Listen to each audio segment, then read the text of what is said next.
nga, nag-worry yung mama ko. Kasi that was the lucky day for me. Meaning, ng au pair, pwede ako mag-travel around Europe.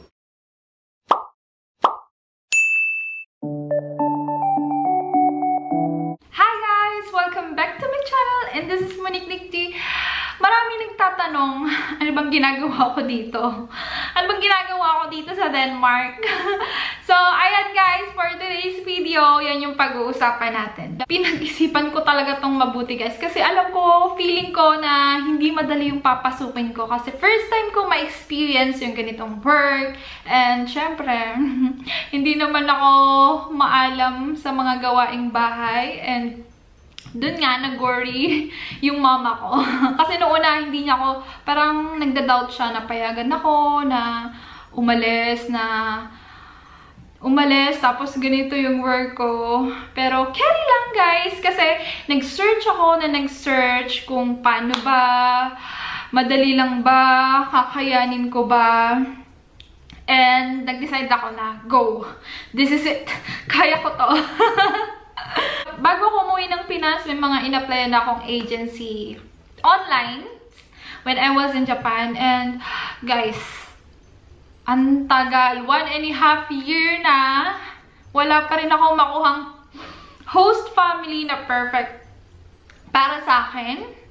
And hanggang sa nakauwi ako ng Pinas, wala pa rin. So, I decided na mag-aral na ako ng Korean language, nag-apply ako ng Taiwan, and then, habang nag-aantay ako ng apply ko sa Taiwan, ng apply ko din sa Denmark, nakita ko yung friend ko, high school friend ko sa Facebook na nasa Denmark siya, and her name is Malu. Hi, Malu! If you're watching, hi! And yun na nga guys, I asked her kung ano ba yung agency na in-applyan niya. And yun, binigay niya naman sa akin yung website kung saan siya nag-apply, which is the Energy Au Pair. And last year, May 18, gumawa ako ng profile dun sa Energy Au Pair. Hanggang sa everyday, ako nag-check ng profile ko. Kung meron na bang gusto mag-interview sa akin. Kung meron bang family na gusto ako makilala. And yun. Kaso lang guys, it takes time. Sobrang tagal. It takes a long time kasi inabot siya ng 5 months bago ako nakahanap ng family. Kasi nung nasa Pinas ako guys, that time, alam niyo yung feeling na parang wala na akong pag-asa sa buhay. My God! Sobrang nakaka-stress. Ganito kasi yun guys. Yung feeling na galing kang abroad, laki ng salary mo, then bigla kang uuwi ng Pinas, syempre wala kang trabaho. Hindi mo alam kung anong gagawin mo. Kung mag-a-apply ka ba? Or mag-a-abroad ka uli? Kasi kung naisip ko kung mag-a-apply ako sa Pinas, sobrang liit ng sahod sa Pinas. Yun yung sobrang nakakapanibago kapag galing ka nag-abroad. Kasi maliliitan ka talaga sa sahod compare sa sahod mo abroad. So, sobrang na-stressed ako guys. Hindi ko alam kung mag-a-apply ba ako ng work sa Pinas or aantayin ko yung Taiwan, yung Denmark, or tutunganga na lang ako sa Pinas the whole time. And sobrang nakaka-stress yun guys. Grabe. And buti na lang talaga dumating yung pinag-pray ko. Tiwala lang kay Lord. And ayun na nga guys. Pinag-isipan ko talaga to guys ng mabuti. Kasi may apply ako sa Taiwan, may apply ako sa Denmark. So hindi ko alam alin ba yung pipiliin ko. So nag-decide ako kung alin yung mauna, go, dun ako. And then, yun na nga, after 5 months, last year September 2018, nag-email sa akin yung Energy Au Pair na meron nga daw gustong mag-interview sa akin na family. And yes! That was the lucky day for me. Oo. And ayun na nga, in-interview nila ako. And then the next week guys, yung agency ko from Taiwan is tumawag sa akin na for medical na daw ako. And ako daw yung priority. And then guys, napaisip ako, my God, ano yung pipiliin ko? Hindi ko alam. Naguluhan ako kasi hindi ko alam. So, nag-isip ako, ano ba yung pipiliin ko? Yung Taiwan or yung Denmark? And napaisip ako kasi kung Taiwan yung pipiliin ko, parang nasasawa na ako sa ganung work. Parang gusto ko naman ng bago and walang snow sa Taiwan. Guys, yun lang talaga yung pinaka-point, walang snow sa Taiwan. And then kung Denmark naman yung pipiliin ko, mas masaya kasi yun na nga, may snow! Grabe, ang babaw ng kaligayahan ko, snow.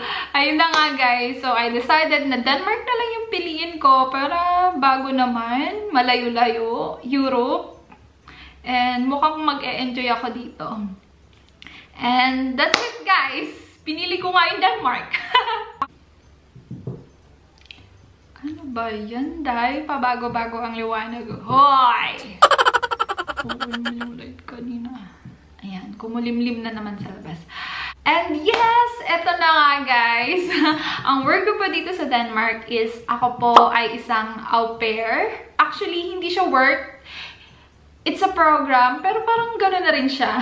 Maraming nagtatanong kung ano ba yung au pair. So, ayan guys, eto. Ayan guys, nag-search ako sa Google kung ano ba yung meaning ng au pair para mas maliwanagan kayo guys. So, eto na. According to au pair world, an au pair is an unmarried young adult aged 18 to 30 years old who has no children and travels to a foreign country for a defined period of time to live with a host family. The au pair is considered as a full member of the family during the entire stay. So, ayun guys. The next definition. Basahin natin. Ito naman yung definition or meaning from aupair.com.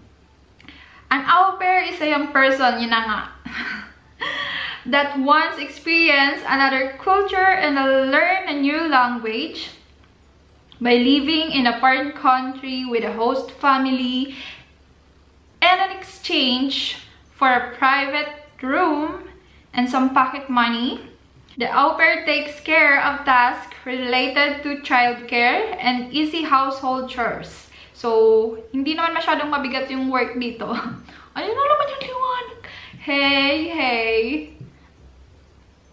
Pumuputi ako. Ayan. Ano ba yan? Hey! Ano pa tong liwanag na to? Ayan. Sana ba tayo? They are considered temporary big brothers and sisters for the host children and will hopefully become a new additional member to the host family. So, yun guys. And, ano ba yan? Hey, baka lang magtago ako dito. For the both parties, the au pair program is an excellent way for cultural exchange and the opportunity to experience something completely new and interesting. The au pair also has the chance to make international friends from all around the world who are having the same experience. So yun guys, na-nosebleed ako. Nosebleed sa English. So ayun nga guys, that's the meaning of the au pair. Sana naintindihan nyo. As an au pair, guys, allowed kami mag-work 5 hours kada araw and wala kaming salary allowance. Allowance ang meron kami. Ang maganda dito, guys, is the family gonna treat you na parang kapamilya ka rin nila. Kaya parang feeling ko nasa bahay lang namin ako. Kumbaga yung mga ginagawa ko dito is parang yung mga usual na ginagawa ko sa bahay. Paglilinis, tidy up. Wow, ginagawa ko ba yun sa bahay? So, ayan guys, basta yun. Ang pinakamaganda pa dito guys is pwede ako mag-travel around Europe. Yung covered lang ng Schengen. May tinatawag kasi silang Schengen na kumbaga, dun ka lang pwede mag-travel, allowed mag-travel. And meron akong 5 weeks vacation. 5 weeks vacation. So, 5 weeks vacation ata yun per year. So, madami-daming bakasyon ako. So, madami-daming bakasyon ang magugugol ko. And sana makapag-travel ako sa maraming country bago ako makauwi. Kasi 2 years lang yung visa ko dito, guys. And yung visa ko is hanggang November next year lang.